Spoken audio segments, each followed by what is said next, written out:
Since the last webinar dedicated to Crew Panel, several new features have been introduced to this section. One of them is the possibility to add sim sessions with journey log details, which is necessary to keep track of crew currency. If you had sim duty added earlier, which indicates a simulator slot for the crew member, after the session is completed you can add the sim session details. Simply right-click on a given day and from the drop-down menu select Add Simulator, next fill in the log and click Add.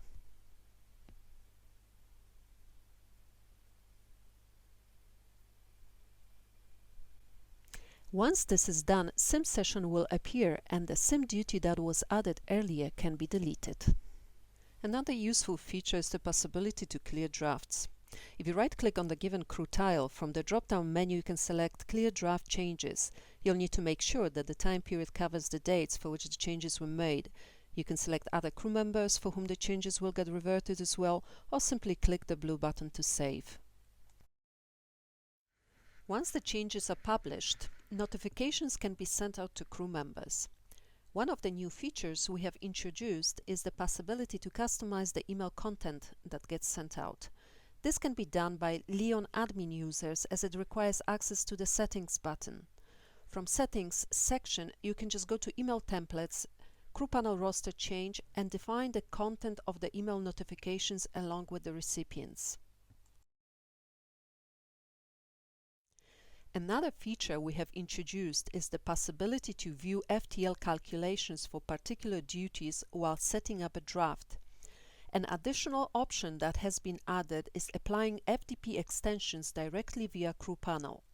If you click FTL details on a particular flight to which FDP extension may apply, a checkbox FDP Plus will appear where the extension can be applied manually. Requirements of many CA authorities often include information about releasing rosters. Such feature has been added and now the date of roster publication is visible in the system data. Upon right-clicking on a particular crew tile, you can select Roster Publish History and a pop-up window will provide information when, by whom and for what period of time the roster was last published.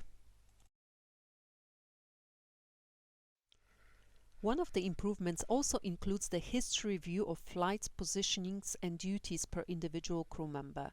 With this change, it is possible to check what changes were made on a particular day in terms of crew flight or duty assigned.